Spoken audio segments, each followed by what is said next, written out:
Is anyone else picking up their copy of The Red Pyramid by Rick Riordan today to like freshen up on their Egyptian mythology? Because I know I am. Hey y'all, today is the release of Moon Knight, Marvel's newest Disney Plus TV show, and it's crazy that it's here because it feels like it's been both a year and yesterday since I did my trailer reaction back in January, and I can't believe it's here and like the first episode is like done and watched. Let's talk about my review and thoughts of the first episode of Moon Knight. I think this is a setup for a really great mystery, noir inspired situation because we get a lot of things that I think, comparing specifically to WandaVision, which is the only other show that had like a lot of this mystery. Obviously Loki had a little bit of mystery as to who the timekeepers were and that sort of thing, but WandaVision we really kind of like didn't know what to expect, and it was in this much sort of weirder aspect of the MCU. I feel like this one learns from its predecessors and does a really great job setting up the mystery because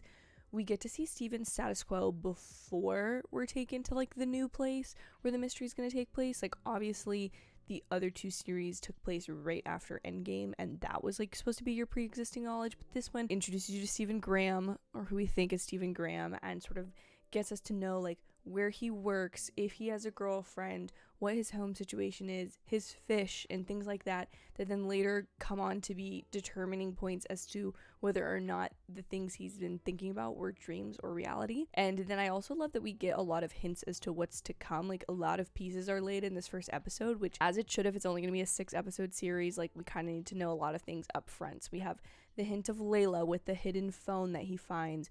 We have Gus's fin as something to sort of like look forward to.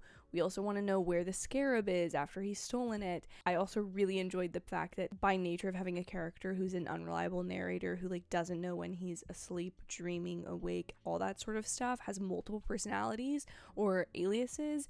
Like I love the fact that we have all those gaps that later can be filled in by the show if it so chooses to be, or we can sort of like get an introduction to all these different sides of him as the story goes along. So I really, really like that. I also think they started with probably his best personality in terms of being a little meek and mild, very confused, and then he has that great conversation with the little girl about the pyramids and how much he has a passion for Egypt and the museum, even though he's just working in the gift shop. Like I think all of that made him a very likable character, despite the fact that like he kind of does some crazy stuff this episode. And I had to do some thinking back on this, and I think this is truly the first time that we've like known the villain up front in a Marvel show. WandaVision, we had no idea what was going on. Then in Falcon and Winter Soldier, obviously John Walker became a pretty like clear foe in like the second episode, and we also had the Flag Smashers, but again, that's multiple villains. There was confusion as to like who was the one singular or worst bad guy. And then coming to Loki, we know that there's timekeepers, but we don't know if they're good or bad.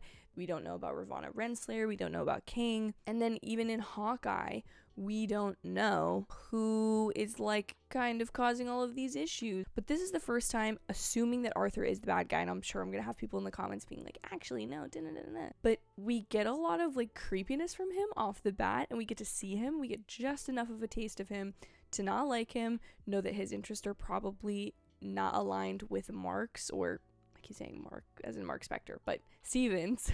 And even I'm confused. Maybe I need to go to sleep. But I felt like I liked that we had that clear path.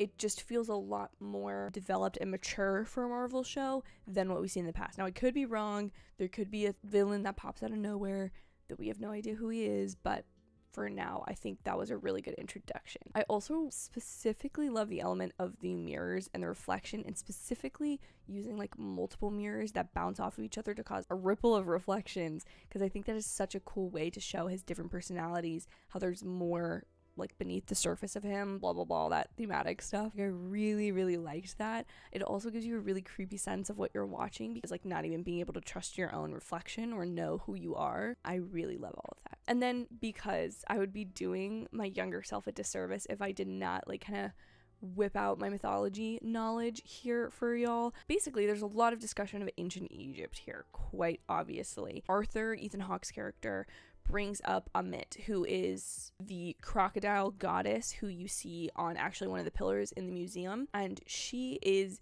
the devourer of anybody who is judged. So if you go to the Egyptian underworld and you are deemed unfit for the afterlife, then she will eat you. Those are the scales that Arthur has in his armor, called the scales of Ma'at, M-A'-At, and she is a devourer. So she is there to basically, like, if you're good to go, you go past her, peace out girl, see you later. If not, you're done. Chomping, it's over for you, buddy. I also wanted to bring up Osiris, because he's like the one god here that hasn't been mentioned yet, but this is a little bit of a stretch, but hear me out. With all of the people that we're talking about, Osiris is actually the judge, and he is the person that holds the scales in the Egyptian afterlife and is the one to, I believe, your soul is weighed against a feather. He's like the only god who died and then I believe was like resurrected. He's sort of like dead, undead god. I mean, it's a god situation, like, you know, immortality. Crazy, right? The healing powers of Osiris is sort of what I'm like interested in here. Not in the beginning. Arthur puts the glass in his shoes at the beginning of the episode and walks in them, which would cause immense pain. Horrible to think about, right? But maybe if he has these powers, and he also is the one with the scales on his arm, so I'm curious to see if that goes anywhere. That's a stretch, but is Arthur Osiris? Is there some sort of connection between their powers, whatever? Are we really just sticking to Amit? The last thing I want to bring up, because it might be the most important, again, this is all a stretch, I've not read the Moon Knight comics, so feel free to correct me in the comments below, kindly, please. Thoth, who is the bird god, he is the Egyptian figure that I'm pretty sure that Stephen is seeing following him. He has like a stork beak. I'm trying to think, there's definitely a name, a crane. He's sort of all the things at once. He is a prosecutor of these judgments, so especially with this whole judgment scales afterlife theme, he's the person who would write down all of like the souls. He's like the scribe of the gods, so he would write down like, you're good, like Santa's nice and naughty list, kind of what Thoth does. And then he also is like the god of writing and languages and medicine even, so a lot of wisdom there. And ironically, in my research, I found that Thoth was really devoutly followed by a cult in Egypt, and then I think it later went into Greece, and those people believed that he is actually the creator god. A lot of this is interesting to me because, of course, of the Ennead, which is the grouping of gods. Thoth in this cult is thought to have supposedly created the Agodas. I'll put the spelling on the screen. That was super interesting because it's the same sort of thing, like a grouping of gods. So I'm interested to see how that with Arthur's cult elements all sort of play together.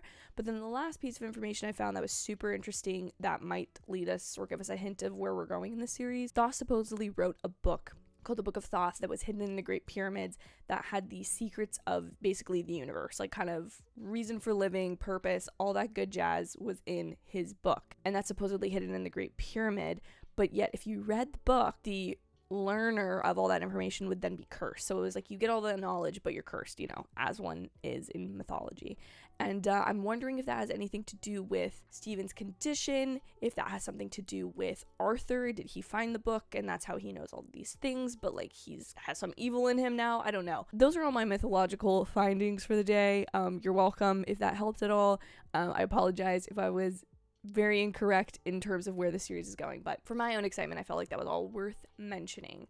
But that is pretty much it. I did really enjoy this episode. I'm interested and very intrigued to see where the series goes. What did you think of Moon Knight? Please let me know in the comments down below. Also, please remember to leave a thumbs up or like, and consider subscribing if you enjoyed this video because it would really help out the channel. Thank you again for watching. Have an absolutely amazing Wednesday, and I will see you all in my very next video. Bye, everyone.